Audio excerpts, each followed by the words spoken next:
அண்மை செய்தியை பார்த்துக் கொண்டிருக்கிறோம். திருச்சியில் குடிநீரில் கழிவுநீர் கலப்பதாக புகார் அளித்தும் சரி செய்யாத காரணத்தால் உயிரிழப்பு ஏற்பட்டிருப்பதாக எடப்பாடி பழனிசாமி அவர்கள் தெரிவித்திருக்கிறார்.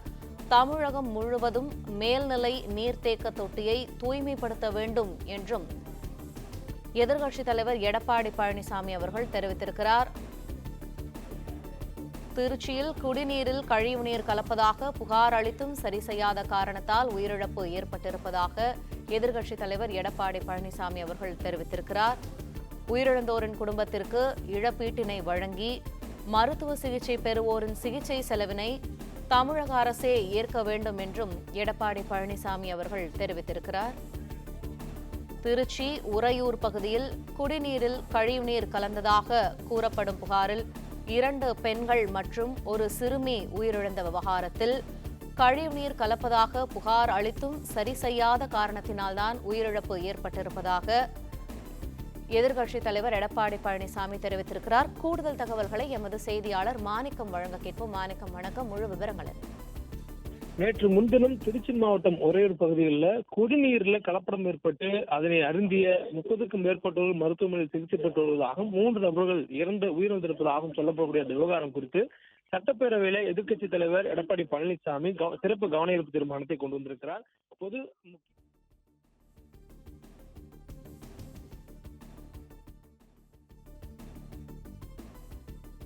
தெருவை சேர்ந்த பிரியங்கா என்ற 4 வயது குழந்தை 19/4/2025 இறந்ததை தொடர்ந்து அவர் உடல் பரிசோதனை செய்யப்பட்டது.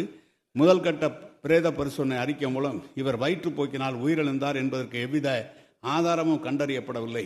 மேலும் பத்திரிகை செய்திகளில் வெளிவந்த 3 நபர்கள் பலி என்ற செய்திக்கு முற்றிலும் பொய்யானது. பாண்டமங்கலம் அகராகரம் சேர்ந்த 90 வயது மூதாட்டி திருமதி லட்சுமி என்பவர் 10 நாட்களாக உடல்நலம் குன்றி 19/4/2025 அன்று இயற்கை எதினார்.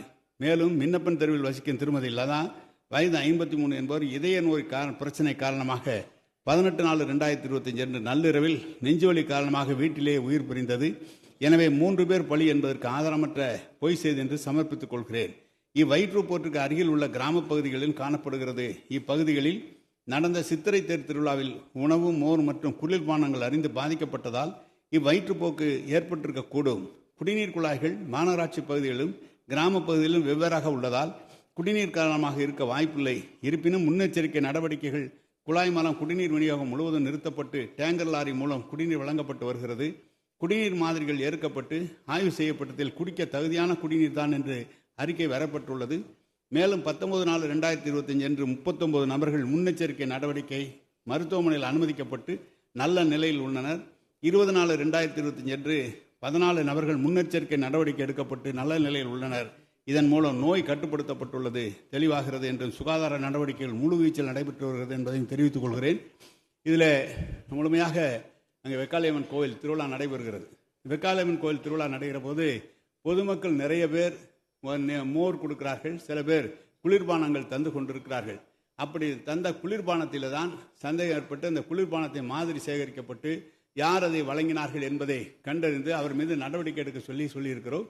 மேலும் குறிப்பாக பல்வேறு உறுப்பினர்கள் இங்கே சொன்னார், தமிழ்நாடு முழுவதும் கிட்டத்தட்ட இது மாதிரி இருக்கிறது, ஒரு முன்னெச்சரிக்கை நடவடிக்கையாக எடுத்துக்கொள்ள வேண்டும் என்று சொல்லியிருக்கிறார்கள். இதை உறுதியாக முன்னெச்சரிக்கை நடவடிக்கையாக எடுத்துக்கொள்ள இருக்கிறோம்.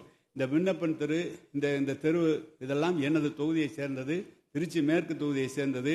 இப்போதுதான் 40 கோடி அளவிலே புதிய குழாய்கள் அங்கே பதிக்கப்பட்டு குடிநீர் சிறப்பாக சென்று கொண்டு இருக்கிறது என்பதை நான் தெரிவித்துக் கொள்கிறேன். அதில் அவருடைய குடும்ப டாக்டர் ஒரு சர்டிபிகேட்டே பண்ணியிருக்கிறார்.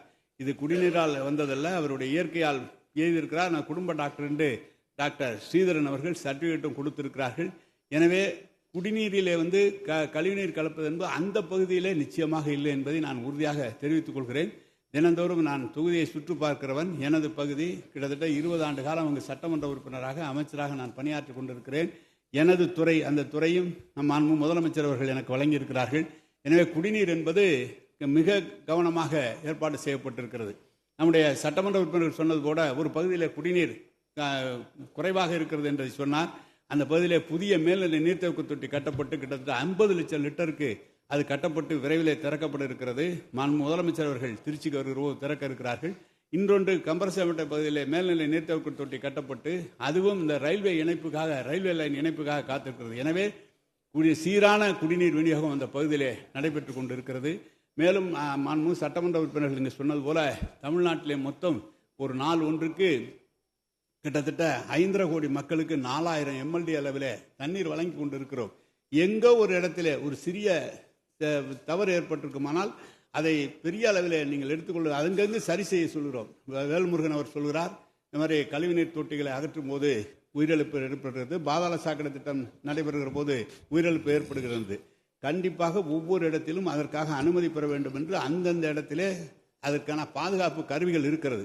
வேண்டுமென்று என்ன நினைக்கிறார்கள், இல்லத்துக்காரர்கள் யாரோ ஒருவரை அழைத்து அவரே உடனடியாக கழிவுநீரை சுத்தம் செய்கின்ற போது அங்கு கேஸ்ல இருக்கிறார்கள். உடனடியாக 15 லட்சம் ரூபாய் அது மாதிரி அவர்களுக்கு நிதி ஒதுக்கி தரப்படுகிறது. அரசு சார்பாகவும் தரப்படுகிறது, தனியார் அந்த கான்ட்ராக்டுக்காகவும் தரப்படுகிறது. செந்தில் பாலாஜி நம்முடைய பாலாஜி அவர்கள் சொன்னது போல என்ன சொல்கிறார்கள், தனியாக அதற்கென்று ஒரு துறை மாண்பு துணை முதலமைச்சர் அவர்கள் தெரிவித்திருக்கிறார்கள். எதுவும் மாண்பு முதலமைச்சருடைய அனுமதியை பெற்று முழுமையாக எந்த இடத்திலும் பொதுமக்கள் பாதிக்கப்படாத அளவிற்கு நிச்சயமாக அனைத்து நடவடிக்கைகளும் எடுக்கப்பட்டிருக்கிறது. இந்த இதை பொறுத்தளவு இது குடிநீரால் கழிவுநீர் கலக்கப்பட்டதல்ல, நீர்மோர் வழங்கியதும் குளிர்பானம் வழங்கியதால் தான் அந்த பகுதியில் இந்த நோய் ஏற்பட்டிருக்கிறது என்பதை தெரிவித்துக் கொள்கிறேன். மாநகராட்சியில் குடிநீரில் கழிவுநீர் கலந்து பாதிக்கப்பட்டிருப்பதாக சொன்னார்கள். அதனை பற்றி நான் முழுமையாக விளக்கமாக எடுத்துரைக்க கடமைப்பட்டிருக்கின்றேன். திருச்சி மாநகராட்சி உறையூர் பகுதியில் வார்டு எண் 10 மின்னப்பன் தெரு மற்றும் வார்டு எண் 8 பணிக்கன் தெரு பகுதிகளில் 18/4/2025 மாலையில் வாந்தி மற்றும் வயிற்றுப்போக்கில் 7 நபர்கள் பாதிக்கப்பட்டனர்.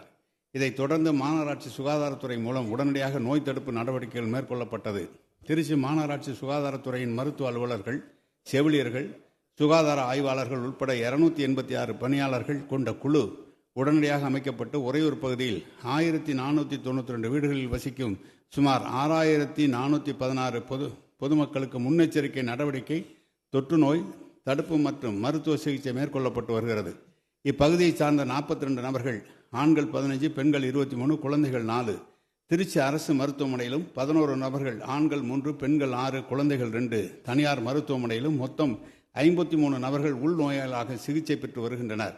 வாந்தி மற்றும் வயிற்றுப்போக்கு பாதிப்பு ஏற்பட்ட வார்டு எண் 10 மின்னப்பன் தெரு மற்றும் வார்டு எண் 8 பணிக்கன் தெரு ஆகிய பகுதிகளில் 9 சிறப்பு மருத்துவ முகாம்கள் அமைக்கப்பட்டு சிறப்பு மருத்துவர்கள் மூலம் 28 நபர்கள் வெளிநோய்களாக சிகிச்சை பெற்றுள்ளனர். அவர்களில் 5 நபர்கள் மேல் சிகிச்சைக்காக திருச்சி அரசு மருத்துவமனையில் பரிந்துரை செய்யப்பட்டு சிகிச்சை பெற்று குணமடைந்துள்ளனர். மாநகராட்சி சுகாதார பணியாளர்கள் மூலம் 11,875 நபர்களுக்கு முன்னெச்சரிக்கை தடுப்பு மருந்துகள், டாக்டர்களின் மாத்திரைகள் மற்றும் ORS பாக்கெட்டுகள் வழங்கப்பட்டுள்ளன.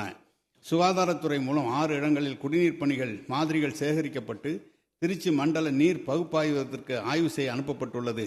மேலும் 10 கண்காணிப்பு குழுக்கள் அமைக்கப்பட்டு அனைத்து வீடுகளில் நேரடியாக சென்று இப்பகுதி மற்றும் அருகாமையில் உள்ள பகுதியில் உள்ள தீவிர தொற்று நோய் தடுப்பு பணிகள் மேற்கொள்ளப்பட்டு தொடர் கண்காணிப்பில் உள்ளது. திருச்சி மாநகராட்சி வார்டு எண் 10 மின்னப்பன் தெருவை சேர்ந்த பிரியங்கா என்ற 4 வயது குழந்தை 19/4/2025 இறந்ததை தொடர்ந்து அவர் உடல் பரிசோதனை செய்யப்பட்டது. முதல் கட்ட பிரேத பரிசோதனை அறிக்கை மூலம் இவர் வயிற்றுப்போக்கினால் உயிரிழந்தார் என்பதற்கு எவ்வித ஆதாரமும் கண்டறியப்படவில்லை.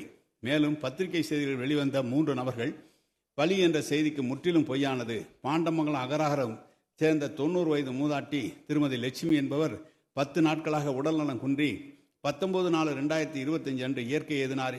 மேலும் மின்னப்பன் தெருவில் வசிக்கும் திருமதி லதா வயது 53 என்பவர் இதய நோய் பிரச்சனை காரணமாக 18/4/2025 அன்று நள்ளிரவில் நெஞ்சுவலி காரணமாக வீட்டிலேயே உயிர் பிரிந்தது.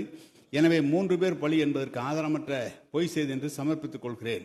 இவ்வயிற்றுப்போற்றுக்கு அருகில் உள்ள கிராம பகுதிகளில் காணப்படுகிறது. இப்பகுதிகளில் நடந்த சித்திரை தேர் திருவிழாவில் உணவு, மோர் மற்றும் குளிர்பானங்கள் அறிந்து பாதிக்கப்பட்டதால் இவ்வயிற்றுப்போக்கு ஏற்பட்டிருக்கக்கூடும்.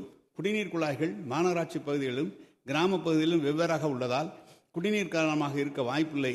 இருப்பினும் முன்னெச்சரிக்கை நடவடிக்கைகள் குழாய் மூலம் குடிநீர் விநியோகம் முழுவதும் நிறுத்தப்பட்டு டேங்கர் லாரி மூலம் குடிநீர் வழங்கப்பட்டு வருகிறது.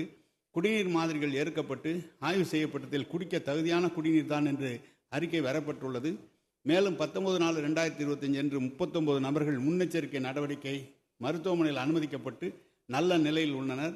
20/4/2025 அன்று 14 நபர்கள் முன்னெச்சரிக்கை நடவடிக்கை எடுக்கப்பட்டு நல்ல நிலையில் உள்ளனர். இதன் மூலம் நோய் கட்டுப்படுத்தப்பட்டுள்ளது தெளிவாகிறது என்றும் சுகாதார நடவடிக்கைகள் முழுவீச்சில் நடைபெற்று வருகிறது என்பதையும் தெரிவித்துக் கொள்கிறேன். இதில் முழுமையாக அங்கே வெக்காளியம்மன் கோயில் திருவிழா நடைபெறுகிறது. வெக்காளியம்மன் கோயில் திருவிழா நடைகிற போது பொதுமக்கள் நிறைய பேர் மோர் கொடுக்கிறார்கள், சில பேர் குளிர்பானங்கள் தந்து கொண்டிருக்கிறார்கள். அப்படி தந்த குளிர்பானத்தில் தான் சந்தேகம் ஏற்பட்டு அந்த குளிர்பானத்தை மாதிரி சேகரிக்கப்பட்டு யார் அதை வழங்கினார்கள் என்பதை கண்டறிந்து அவர் மீது நடவடிக்கை எடுக்க சொல்லியிருக்கிறோம். மேலும் குறிப்பாக பல்வேறு உறுப்பினர்கள் இங்கே சொன்னார், தமிழ்நாடு முழுவதும் கிட்டத்தட்ட இது மாதிரி இருக்கிறது ஒரு முன்னெச்சரிக்கை நடவடிக்கையாக எடுத்துக்கொள்ள வேண்டும் என்று சொல்லியிருக்கிறார்கள். இதை உறுதியாக முன்னெச்சரிக்கை நடவடிக்கையாக எடுத்துக்கொள்ள இருக்கிறோம். இந்த விண்ணப்பன் தெரு, இந்த தெரு இதெல்லாம் எனது தொகுதியை சேர்ந்தது, திருச்சி மேற்கு தொகுதியை சேர்ந்தது. இப்போதுதான் 40 கோடி அளவிலே புதிய குழாய்கள் அங்கே பதிக்கப்பட்டு குடிநீர் சிறப்பாக சென்று கொண்டு இருக்கிறது என்பதை நான் தெரிவித்துக் கொள்கிறேன். அதில் அவருடைய குடும்ப டாக்டர் ஒரு சர்டிஃபிகேட்டே பண்ணியிருக்கிறார். இது குடிநீரால் வந்ததல்ல, அவருடைய இயற்கையால் எழுதியிருக்கிறார். நான் குடும்ப டாக்டர் என்று டாக்டர் ஸ்ரீதரன் அவர்கள் சர்டிஃபிகேட்டும் கொடுத்திருக்கிறார்கள். எனவே குடிநீரிலே கழிவுநீர் கலப்பது என்பது அந்த பகுதியிலே நிச்சயமாக இல்லை என்பதை நான்